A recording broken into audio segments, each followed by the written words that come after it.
मध्य प्रदेश में जबलपुर से मंडला की ओर जाने वाले नेशनल हाईवे नंबर 30 पर जबलपुर से करीब 20 किलोमीटर दूर छोटा सा कस्बाई शहर है बरेला। वहीं वार्ड नंबर 15 में 40 साल की बबली मेहरा अपनी 20 साल की बेटी निशा के साथ रहती थी। बरेला के पास के ही गांव टमर भीटा में बबली का मायका था। हाल में ही वहीं के रहने वाले संदीप झारिया से निशा का रिश्ता तय हुआ था। मार्च 2022 में दोनों की शादी होने वाली थी। शादी तय होने के बाद संदीप और निशा के बीच मोबाइल पर बातचीत होती रहती थी। संदीप से बात करते हुए निशा ने बाहर बरामदे में किसी के आने की आहट सुनी। उसने संदीप से कहा शायद कोई घर पर आया है, बाद में कॉल करती हूँ। इतना कहकर निशा ने कॉल डिसकनेक्ट कर दी। काफी समय तक जब निशा का फोन नहीं आया तब संदीप ने ही दोबारा कॉल की, तब निशा का मोबाइल बंद मिला। इससे पहले तो संदीप ने हल्के में लिया, सोचा बैटरी डिस्चार्ज हो गई होगी। उन्होंने रात के 12 बजे तक निशा को कई बार फोन मिलाया, लेकिन हर बार फोन बंद आने से वह चिंतित हो गया। घर में एक ही फोन से माम बेटी काम चलाते थे। अगले रोज संदीप की नींद बबली के पिता चंद्रभान के कॉल की घंटी से टूटी। उन्होंने निशा को फोन नहीं लगने की बात कही, साथ ही पूछा कि क्या उनकी निशा से कल रात बात हुई थी। संदीप को चंद्रभान की बात सुनकर बीती रात निशा का फोन स्विच ऑफ होने का ध्यान आया। चंद्रभान टैमर भीटा गांव में ही रहते थे, जो बरेला से महज 5 किलोमीटर की दूरी पर ही था। निशा का फोन स्विच ऑफ आने पर वह काफी चिंतित हो गए। अपने छोटे भाई के बेटे आशीष को बरेला चलने को कहा। कुछ मिनट में ही दोनों बरेला पहुंच गए। जिस घर में बबली निशा के साथ रहती थी वहां ताला लगा हुआ था। उसी घर से सटे दूसरे मकान में बबली की देवरानी मालती रहती थी। चंद्रभान और आशीष जानते थे कि काफी समय से बबली और मालती के बीच बोलचाल बंद थी। फिर भी तसल्ली के लिए उन्होंने मालती के घर का दरवाजा खटखटाया। पत्थर से ही कौन है क्या है, सवालों की रूखी आवाज आई। चंद्रभान ने तेज आवाज में बोलते हुए निशा के बारे में पूछा। चंद्रभान की आवाज सुनकर मालती ने वहीं से बोल दिया कि उसे दोनों के बारे में कुछ नहीं मालूम। उसके बाद चंद्रभान और आशीष ने आसपास के दूसरे लोगों से भी पूछताछ की। अधिकतर पड़ोसियों ने ये तो बताया कि बबली और निशा बीती रात 89 बजे घर में ही देखे गए थे। कमरे से टीवी की आवाज भी आ रही थी, मगर उनके कहीं जाने के बारे में किसी को कोई जानकारी नहीं थी। दिन निकल आया था। इसी के साथ बरेला के पूरे वार्ड में माम बेटी के रात से ही गायब होने की खबर भी फैल चुकी थी। चंद्रभान ने देर किए बगैर बरेला पुलिस थाने में दोनों के गायब होने की रिपोर्ट लिखाने के लिए कहा। तब तक संदीप भी वहां आ गया था। बरेला पुलिस ने चंद्रभान और संदीप को पहले अपने रिश्तेदारों के यहां खोजने की सलाह दी। चंद्रभान समेत आशीष, संदीप के अलावा दूसरे रिश्तेदारों ने निशा और बबली के बारे में काफी पता किया। यही करते करते 3 दिन निकल गए, लेकिन उनका कुछ पता नहीं चला। चंद्रभान ने थाने जाकर गुमशुदगी की सूचना दर्ज कर उन्हें तलाशने का दबाव बनाया। 1 सप्ताह बीतने के बावजूद पुलिस निशा और बबली को ढूंढने में असफल रही। उससे बबली के मायके वालों ने नाराज होकर डीएसपी और एसपी से लेकर सीएम हेल्पलाइन तक में शिकायत कर दी। उन्होंने सीधे सीधे स्थानीय पुलिस के खिलाफ ही शिकायत कर दी। इस बात को लेकर मेहरा समाज के लोगों ने पुलिस प्रशासन के खिलाफ मोर्चा खोल दिया। पुलिस की नाकामी के खिलाफ स्थानीय लोगों ने ज्ञापन देकर बरेला में नेशनल हाईवे 30 पर चक्का जाम करने की चेतावनी दे दी। उसके बाद पुलिस के आला अधिकारी हरकत में आए। बरेला थाने में टीआई के नहीं होने की वजह से एसआई मुनेश लाल को पुलिस थाने की जिम्मेदारी थी। मामले की गंभीरता को देखते हुए जबलपुर एसपी सिद्धार्थ बहुगुणा ने बरेला पुलिस थाने की कमान तेज दरार डीएसपी अपूर्वा केदार को सौंप दी। अपूर्वा केदार ने क्राइम ब्रांच और बरेला पुलिस के साथ मामले की तफ नए सिरे से शुरू कर दी। उन्होंने तहकीकात की शुरुआत बबली और निशा के घर से की। इस सिलसिले में 2 अक्टूबर 2021 को डीएसपी ने बरेला थाना स्टाफ और फॉरेंसिक टीम के साथ घर पहुंचकर कमरे का ताला खुलवाया। कमरा पूरी तरह से व्यवस्थित था। किचन में खराब हो चुके खाने की दुर्गंध आ रही थी। फॉरेंसिक टीम ने किचन में रखे खाने को देखा, वहां पका हुआ खाना पड़ा था। ये देखकर सभी इस बात से हैरान हो गए थे कि आखिर दोनों बगैर खाना खाए अचानक कहां चले गए। बबली के चचेरे भाई आशीष ने पुलिस को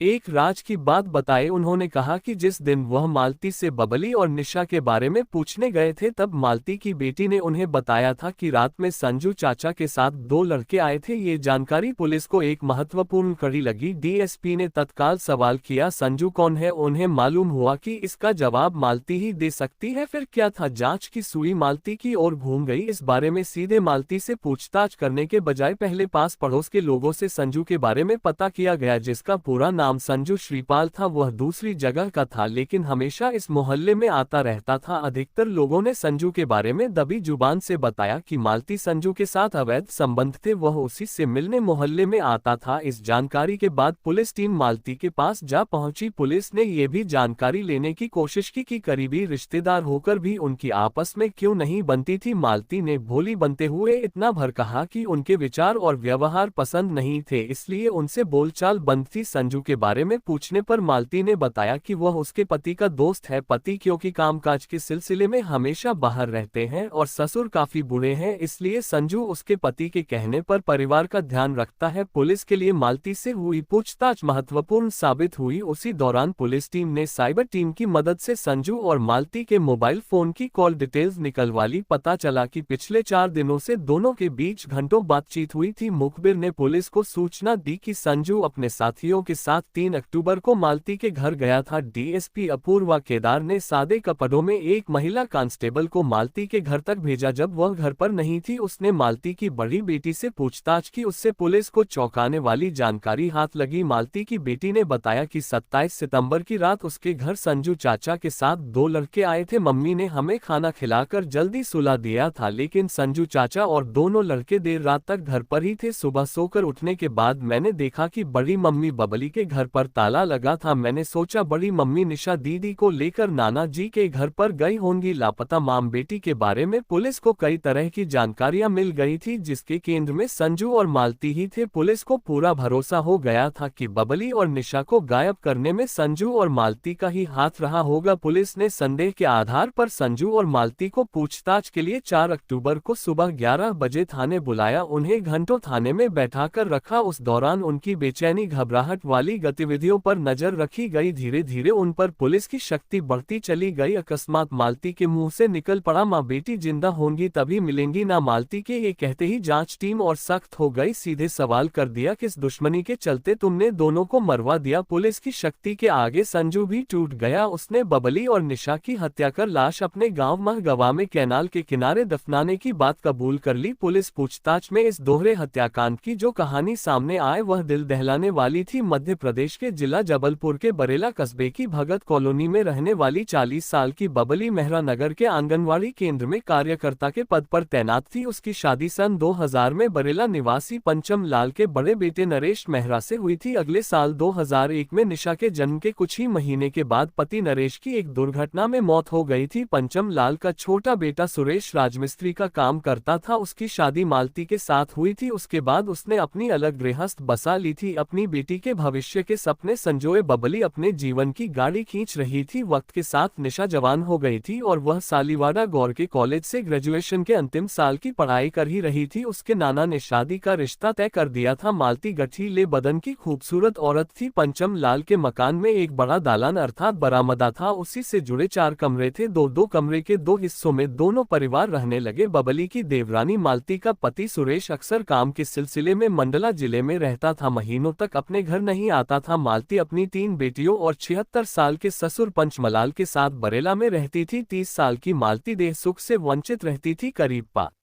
साल पहले मालती के संपर्क में संजू आया था। वह मगवा गांव का रहने वाला सुरेश का परिचित था। दोनों मिलकर काम तलाशते थे। जब सुरेश काम की तलाश में मंडला चला गया तो संजू मालती से मिलने आने लगा। मालती की बेटियों के लिए संजू चॉकलेट और बिस्कुट लेकर आता था। वे उन्हें चाचा कहकर बुलाती थी। मालती के ससुर पंचमलाल बूढ़े हो चले थे, उन्हें सुनाई नहीं देता था। संजू और मालती अकेले में मिलते रहे। दोनों के बीच अवैध संबंध भी बन गए। उन्हें जब अपनी काम वासना की हसरतें पूरी करनी होती थी तब वह बच्चियों को पैसे देकर कुछ खाने पीने के लिए बाहर भेज देता था। करीब 4 साल पहले की बात है। दोपहर के 2 बजे का वक्त था। निशा स्कूल गई हुई थी और बबली आंगनवाड़ी केंद्र से घर लौटी थी। घर की चारदीवारी में बने दरवाजे से बबली जैसे ही घर के भीतर दाखिल हुई तो उसे मालती के कमरे से किसी पुरुष की आवाज सुनाई दी, जबकि उसके ससुर पंचम लाल उस समय नहीं थे। बबली जैसे ही अपने कमरे में गई तो बगल के कमरे से कुछ अजीब सी आवाजें सुनाई देने लगी। उसने अपने पर्स को टेबल पर रखा और बरामदे में आ गई। बाहर निकलकर उसने देखा कि मालती के कमरे का दरवाजा अंदर से बंद था। बबली ने चुपके से दरवाजे में बनी पतली झिरी से आंख लगाए। अंदर का दृश्य देखकर दंग रह गई। देवरानी मालती पलंग पर निर्वस्त्र होकर किसी मर्द के साथ रंगलियां मनाने में मस्त थी। मालती के साथ रंगलियां मना रहे युवक का चेहरा उसे पहचान नहीं आया था। बबली कुछ समय से देख रही थी कि मालती से मिलने एक युवक अक्सर आता रहता था। उसके बारे में देवरानी से पूछा तो उसने युवक को रिश्ते का भाई बताया। उस रोज बबली ने अपनी आंखों से जो सच देखा उसके भीतर आक्रोश भरा। सब काम छोड़कर कुर्सी डालकर वह बाहर बैठ गई। करीब आधे घंटे के बाद जब वह युवक मालती के कमरे से बाहर निकला तो बबली ने उसे पहचान लिया। वह संजू था जिसे वह भाई बताती थी, वही उसका यार था। बबली को संजू के बुरे चरित्र के बारे में मालूम था। शराब का शौकीन क्रिमिनल माइंड का था वह। संजू एक बार अपने गांव की लड़की को लेकर भाग चुका था। उस लड़की का आज तक पता नहीं चला है। 34 साल का संजू शादीशुदा होने के साथ 2 बेटियों का बाप भी था। जब मालती से बबली ने संजू के उसके कमरे में होने की बात की तो मालती ने अपनी गलती मानने के बजाय उसे ही भला बुरा सुना दिया। बबली ने संजू और मालती के संबंधों की बात ससुर पंचम लाल को भी बता दी। इस पर मालती जेठानी बबली से नाराज हो गई। उस दिन के बाद से बबली ने मालती से बातचीत करनी बंद कर दी। संजू बेखौफ मालती के घर पर आकर रंगलियां मनाने लगा। बबली की बेटी निशा का रिश्ता संदीप के साथ तय हो चुका था। बबली को यह चिंता खाई जा रही थी कि मालती की करतूत का असर कहीं उसकी बेटी के ब्याह पर न पड़े। परिवार की बदनामी की चिंता तो थी ही, मालती शक्की स्वभाव की भी थी। उससे लगता था कि भतीजी निशा उस पर नजर रखती है। संजू के आने जाने की हर खबर वह माँ बबली को बताती है और माँ इसकी शिकायत ससुर से कर देती है। इस संदेह के चलते वह भीतर से डर गई थी कि कहीं उसके और संजू के रिश्ते की बात पति सुरेश तक न पहुंच जाए। संजू के मन में भी कुछ इसी तरह के विचार आ रहे थे। एक रोज मालती ने संजू से कहा कि उनके संबंधों में बबली और उसकी बेटी बाधा बन गई है। उनकी दखलंदाजी काफी बढ़ गई है, उन्हें रास्ते से हटाना होगा। इसके बाद दोनों ने मिलकर एक योजना बनाई। संजू ने योजना के मुताबिक काम को अंजाम देने के लिए अपने दोस्तों राजा और देवा को शामिल कर लिया। बदले में उन्हें काम पूरा होने पर 1-1 लाख रुपए देने का वादा किया। उन्हें कुछ पैसे एडवांस भी दे दिए। 27 सितंबर 2021 की रात संजू राजा और देवा के साथ घर पहुंच गया। योजना के मुताबिक मालती ने ससुर पंचम लाल के खाने में नींद की गोलियां मिला दी थी, जिससे पंचम लाल गहरी नींद सो गए थे। तीनों बेटियों को भी जल्दी से खाना खिलाकर सोने के लिए दूसरे कमरे में भेज दिया था। उसके बाद तीनों बबली के आंगन में घात लगाए बैठ गए। रात करीब 10 बजे बबली जैसे शौचालय की तरफ गई। तीनों ने उसे पीछे से कसक पकड़ लिया। इस सब से बेखबर निशा कमरे में संदीप से फोन पर बात कर रही थी। बाहर आहत सुनकर उस ओर जाने लगी। तब तक तीनों कमरे में घुस आए थे। निशा को भी उन्होंने दबोच लिया, उसकी भी उन्होंने गला घूंट कर हत्या कर दी। माँ बेटी की हत्या कर उन्होंने शवों को चादर में लपेटा और रात में ही मोटरसाइकिल से नहर के किनारे ले जाकर झाड़ियों में फेंक आए। अगले रोज तीनों दिन में लाशों को नमक के साथ को एक गड्ढे में दफना दिया। ये काम मगवा नहर के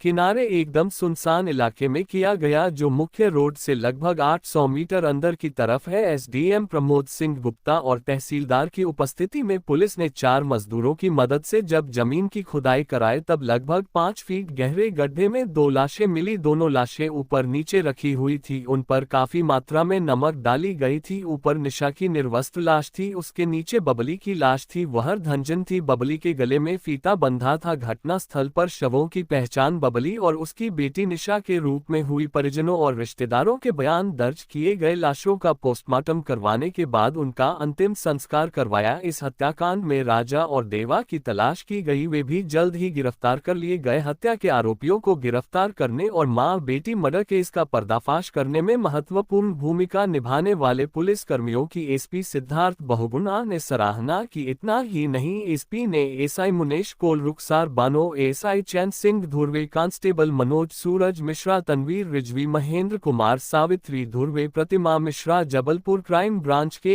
SI Dhananjay Singh, Vijay Shukla, head constable Vijendra, Deepak Tiwari, मोहित उपाध्याय, बीरबल, साइबर सेल के अमित पटेल को पुरस्कृत करने की घोषणा की। पुलिस गिरफ्त में आए आरोपी संजय श्रीपाल, उसकी प्रेमिका मालती मेहरा, राजा और देवा ठाकुर को भादवी की धारा 450, 302, 201, 34 और SC/ST एक्ट के तहत जबलपुर कोर्ट में पेश किया, जहां से कोर्ट के आदेश पर सभी को जबलपुर की सेंट्रल जेल भेज दिया गया। निशा कुमारी हत्याकांड की दिल दहला देने वाली मौत की कहानी कथा पुलिस सूत्रों पर आधारित। धन्यवाद। उत्तर प्रदेश के शहर फिरोजाबाद के था उत्तर का घनी आबादी वाला मोहल्ला है आर्यनगर। इसी मोहल्ले की गली नंबर 9 में रहते हैं कोयला व्यवसायी लोकेश जिंदल उर्फ बबली। उनकी केडी कोल ट्रेडर्स नाम से फर्म है। 1 अप्रैल 2022 को शाम 4:30 बजे लोकेश के दरवाजे पर लगी कालबेल को किसी ने बजाया। उस समय घर में नौकरानी रेन शर्मा के अलावा लोकेश की 74 वर्षीय मां कमला अग्रवाल दूसरी मंजिल पर मौजूद थी। घंटी की आवाज सुनकर रेनू ने दरवाजा खोला। दरवाजे पर 2 युवक खड़े थे। कारोबारी को पूछते हुए दोनों युवक दूसरी मंजिल पर कारोबारी की मां कमला देवी के पास पहुंच गए। दोनों युवक कमला देवी से बातचीत करने लगे। कुछ देर बाद कमला देवी ने रेन को बुलाया और दोनों मेहमानों के लिए चाय बनाने को कहा। रेन किचन में चाय बनाने चली गई। जब वह चाय लेकर कमरे में पहुंची तो वहां का नजारा देखकर सन रह गई। माताजी बिस्तर पर लहूलुहान पड़ी थी। वॉश बेसिन का शीशा टूटा पड़ा था। कांच के कुछ टुकड़े बिस्तर पर भी पड़े थे। बदमाशों ने कमला देवी का कांच से गला रेत कर हत्या कर दी थी। कमरे का ये दृश्य देखकर रेन की चीख निकल गई। एक बदमाश ने रेन को दबोच लिया, उसकी पिटाई कर उसे भी कांच के टुकड़े से घायल कर दिया। धमकी दी कि अगर शोर मचाया तो उसे भी मार देंगे। बदमाश कमरे की अलमारी में रखी नकदी व आभूषण लूटकर भाग गए। बदमाशों के जाने के बाद रेन ने शोर मचाया। शोर सुनकर पड़ोसी आ गए। बर पर कमला देवी की लाश पड़ी थी। इसके साथ ही रेन घायल थी। वह घबराई हुई थी और रो रही थी। उस दिन अर्पित मां तथा बुआ व चाचा के परिवार के सदस्यों के साथ आसफ आबाद स्थित डीडी टॉकीज में 3 बजे से 6 बजे शो की मूवी देखने गए हुए थे। वे सब घर से दोपहर 2:30 बजे निकले थे। शाम 5 बजे पड़ोसी भाटिया ने फोन कर उन्हें घटना की जानकारी दी। सभी लोग शो छोड़कर दौड़े दौड़े घर पहुंचे। वहां भीड़ और पुलिस को देखते ही परिजनों में हाहाकार मच गया। इससे पहले सूचना मिलने पर थाना उत्तर के थाना प्रभारी संजीव कुमार दुबे अपनी टीम के साथ घटना स्थल पर पहुंच गए थे। तब तक वहां भीड़ जमा हो चुकी थी। मामले की गंभीरता को देखते हुए उन्होंने उच्चाधिकारियों को घटना से अवगत कराया। इस पर एसएसपी आशीष तिवारी, एसपी सिटी मुकेश चंद्र मिश्र व अन्य पुलिस अधिकारी घटनास्थल पर पहुंच गए। एसएसपी आशीष तिवारी ने घटनास्थल का निरीक्षण किया। उन्होंने देखा कि कमला देवी की मौत हो चुकी थी। कमरे में सामान बिखरा पड़ा था। अलमारी खुली पड़ी थी। मृतका के गले सिर पर चोट के निशान थे। बेड के नीचे खून से सना तकिया पड़ा था। पुलिस ने टापा कला निवासी घायल नौकरानी रेन शर्मा को उपचार के लिए प्राइवेट ट्रॉमा सेंटर भेज दिया। जरूरी कार्रवाई निपटाने के बाद कमला देवी के शव को मोर्चरी भिजवा दिया। शहर के व्यस्ततम और तंग गलियों वाले आर्यनगर में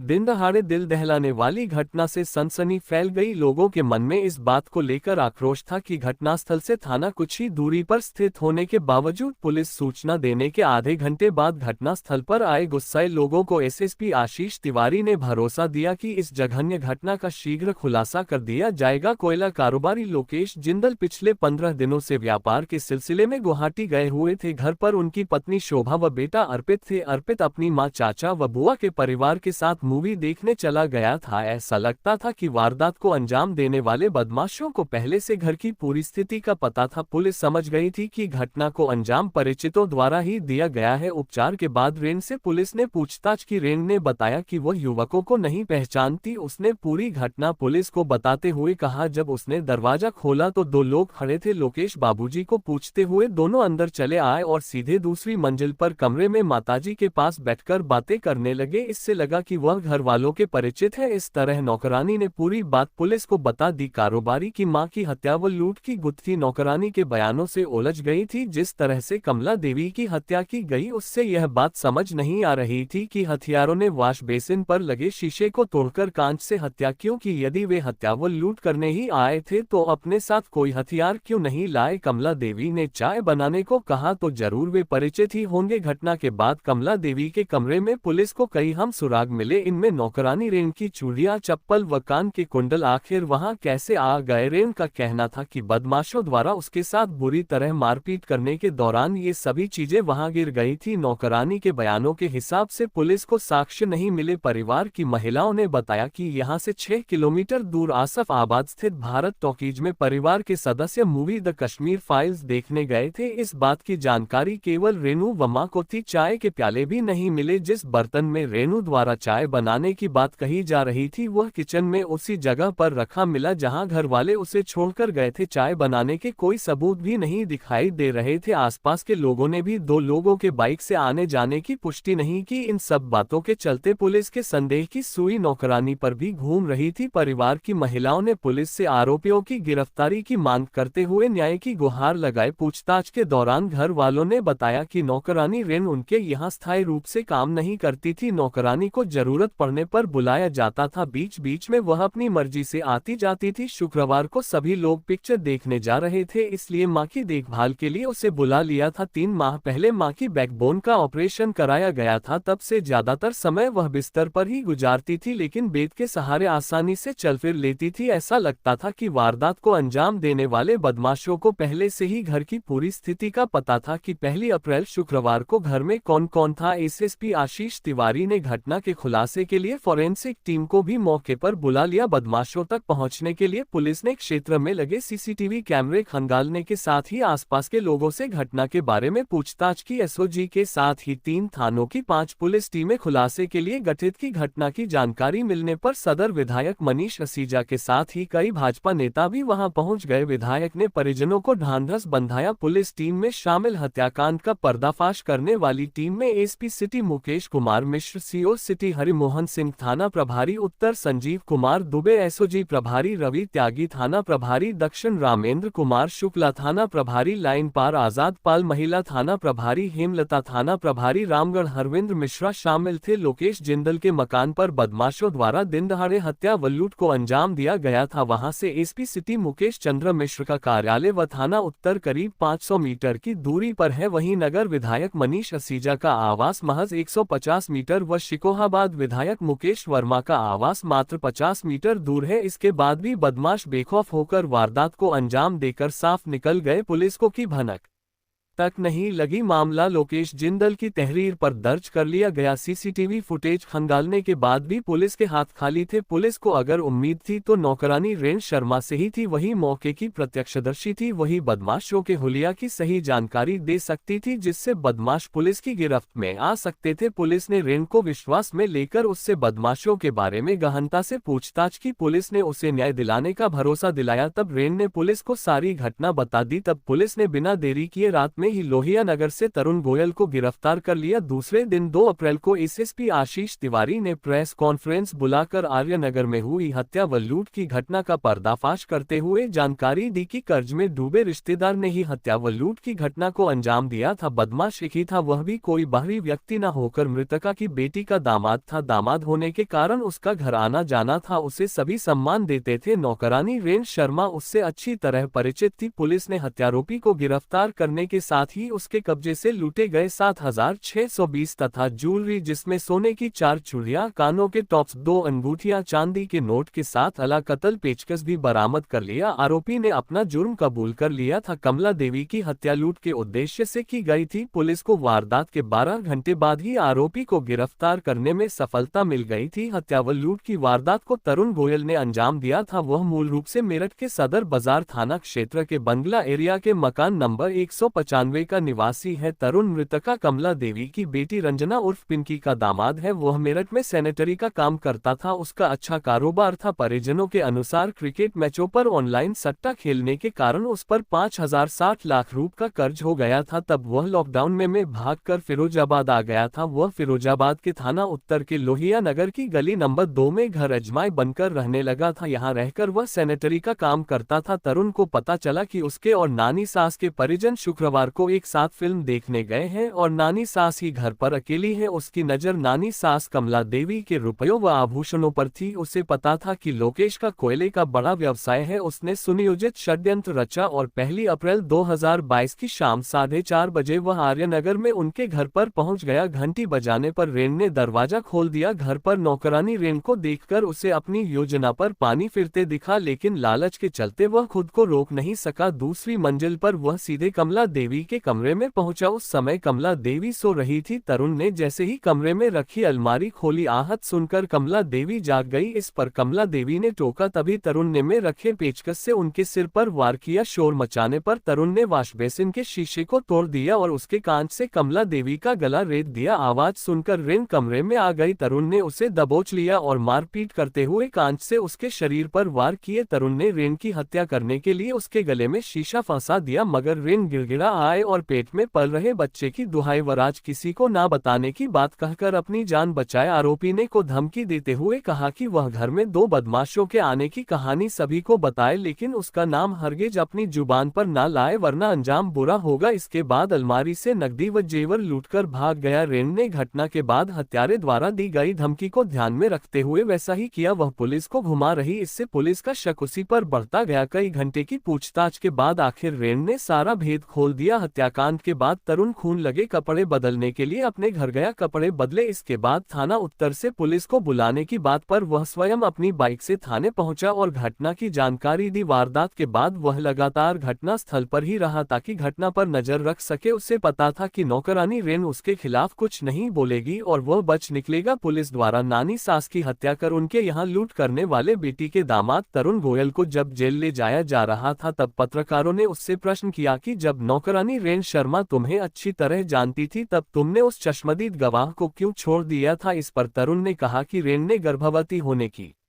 बात बताते हुए 2 जिंदगियों की हत्या नहीं करने की बात कहकर जान की भीख मांगी थी। इस पर उसे जिंदा छोड़ दिया। आरोपी तरुण गोयल को न्यायालय में पेश किया गया, जहां से उसे जेल भेज दिया। आरोपी ऑनलाइन सट्टा खेलने से कर्जदार हो गया था। उसके शौक भी शानो शौकत वाले थे। उसने परिस्थितियों का हल निकालने की कोशिश नहीं की। पैसे के जुनून के चलते घिनौनी साजिश रचकर हत्या, वल्लूर जैसे जघन्य अपराध को अंजाम देकर रिश्तों में जहर घोलने का काम ही किया। कातिल दामाद के शैतानी दिमाग ने उसे कहीं का नहीं छोड़ा। कथा पुलिस सूत्रों पर आधारित। धन्यवाद।